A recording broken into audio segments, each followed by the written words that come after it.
असम में अगर बढ़े 10% घुसपैठिए तो असम बन जाएगा बांग्लादेश का हिस्सा। मुख्यमंत्री हिमंता बिस्वा शर्मा के बयान से हड़कंप।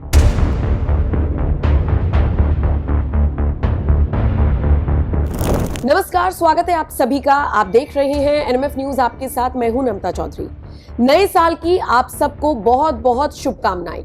आज इस खबर में बात करेंगे हिमंता बिस्वा शर्मा के उस बयान की जो उन्होंने कुछ वक्त पहले दिया, लेकिन उसका असर असम के साथ साथ पूरे देश पर देखा जा रहा है, क्योंकि एक बार फिर असम की मुख्यमंत्री ने घुसपैठियों का मुद्दा उठाया। बांग्लादेश से आकर जो लोग अवैध तरीके से रह रहे हैं और जिस तरीके से जनसंख्या विस्फोट कर रही है, उसका मुद्दा उठाते हुए हिमंता बिस्वा शर्मा ने साफ सीधे शब्दों में कह दिया कि असम की पूरी पॉपुलेशन का 40% इन्हीं लोगों का है, और अगर 10% और बढ़ा ये पॉपुलेशन या ये आंकड़ा अगर 10% और बढ़ा तो असम भी बांग्लादेश का हिस्सा हो जाएगा। ये कहना गलत नहीं होगा। ये बयान दिया हिमंता ने, और उसके बाद से ही न सिर्फ असम बल्कि पूरे देश में इसकी चर्चा हो रही है, क्योंकि घुसपैठिए अवैध रूप से रह रहे रोहिंग्या पूरे देश की समस्या है। न सिर्फ फर्जी वोट बैंक बनकर ये लोग रह रहे हैं, बल्कि जिन संसाधनों पर हक है सिर्फ भारतीयों का, उनका हक भी मारते हैं। अब ये बयान ऐसे वक्त में वायरल हुआ है जब देश से सारे घुसपैठियों को खदेड़ने के लिए केंद्र सरकार और तमाम राज्य सरकारें अपने अपने स्तर पर अभियान चला रही है। वो अलग बात है कि विपक्षी दल के नेता इसे भी मुद्दा बना रहे हैं और कह रहे हैं कि असल में कुछ लोगों के वोट काटे जा रहे हैं, जबकि सारा मुद्दा घुसपैठियों को चुन चुनकर डिपोर्ट करने से जुड़ा हुआ है। चुनाव आयोग जब एसआईआर की घोषणा करता है तो भी विपक्षी दलों को मिर्ची लगती है। बहरहाल, जिस तरीके से हिमंता बिस्वा शर्मा ने कहा है, इस पर राजनीति तेज हो गई है। इस पर अलग अलग पॉलिटिकल पार्टीज के नेताओं के रिएक्शंस आने शुरू हो गए हैं, लेकिन सीएम का बयान काफी ज्यादा महत्वपूर्ण है, क्योंकि वो लगातार बढ़ रही पॉपुलेशन की तरफ इशारा कर रही है। अक्सर वो मियां मुसलमानों के खिलाफ हल्ला बोल करते हुए नजर भी आते हैं, और एक कार्यक्रम में भाग लेने के बाद जब उन्होंने पत्रकारों से कह दिया कि जनसांख्यिकीय परिवर्तन का मुद्दा पिछले 5 साल से मेरे लिए चिंता का विषय है, और जब उन्होंने कहा कि बांग्लादेशी मूल के लोग वर्तमान में असम की आबादी का 40% है, और जब उन्होंने चेतावनी दी कि अगर 10% और बढ़ा तो पूरा राज्य यानी कि पूरा असम अत्यधिक संवेदनशील स्थिति में आ सकता है और स्वतः ही बांग्लादेश में शामिल भी हो सकता है। असम के मुख्यमंत्री ने जब ये बयान दिया, उसके बाद असम की जनता भी इसे बहुत ध्यान से सुन रही है और इस पर अमल भी कर रही है। शायद इसीलिए घुसपैठियों पर हिमंता तो एक्शन ले ही रही है, आम जनता, आम नागरिक जो है असम के, वो भी कान खोलकर, आंख खोलकर अब अपने अगल बगल झांक रही है, क्योंकि एक जिम्मेदार नागरिक की भूमिका भी यही है कि वो भी देखे उसके आसपास क्या हो रहा है।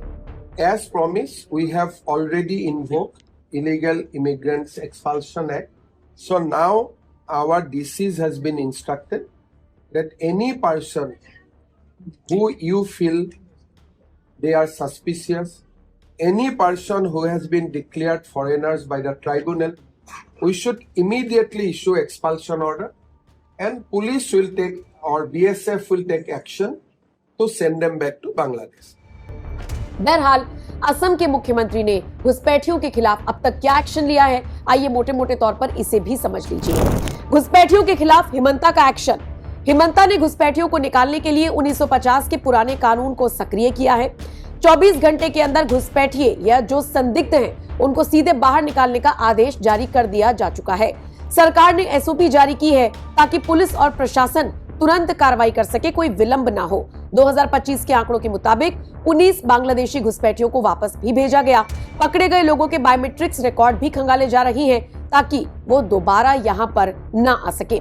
अच्छा, इसके अलावा आधार कार्ड की प्रक्रिया को कठिन कर दिया गया है। सीमावर्ती जिलों में रात का कर्फ्यू भी लगाया जा रहा है ताकि लोग अवैध तरीके से असम के बॉर्डर में एंट्री ना कर सके।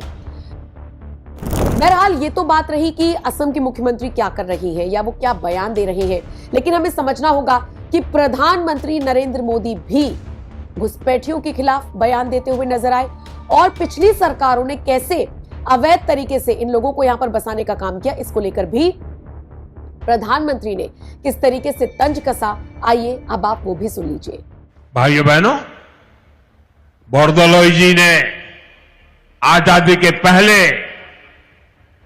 आजादी के पहले तो असम को बचा लिया था, लेकिन उनके बाद कांग्रेस ने फिर से असम विरोधी और देश विरोधी काम शुरू कर दिए।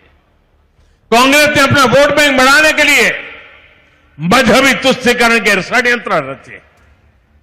बंगाल और असम में अपने वोट बैंक वाले घुसपैठियों को खुली छूट दी गई है। यहां की डेमोग्राफी को बदला गया है। इन घुसपैठियों ने हमारे जंगलों पर कब्जा किया, हमारी जमीनों पर कब्जा किया। इसका नतीजा यह हुआ कि पूरे असम की सुरक्षा और पहचान दांव पर लग गई है। साथियों, आज हेमंता जी की सरकार और उनकी टीम के सभी साथी बहुत मेहनत से असम के संसाधनों को इस गैर कानूनी और देश विरोधी अतिक्रमण से मुक्त करा रही है। प्रधानमंत्री मोदी का बयान आपने सुना। अमित शाह लगातार घुसपैठियों के खिलाफ एक्शन प्लान तैयार कर ही रही हैं। असम का नेतृत्व घुसपैठियों को संरक्षण देने वाला नेता नहीं कर सकता। असम का नेतृत्व बार बार पाकिस्तान जाने वाला नेता नहीं कर सकता। असम का नेतृत्व घुसपैठियों को एंक्रोचमेंट कराने वाले लोगों को नहीं दिया जा सकता। असम का नेतृत्व भ्रष्टाचारियों को नहीं दिया जा सकता। असम का नेतृत्व नरेंद्र मोदी और यहां पर हेमंत विश्व शर्मा के नेतृत्व में चलेगा।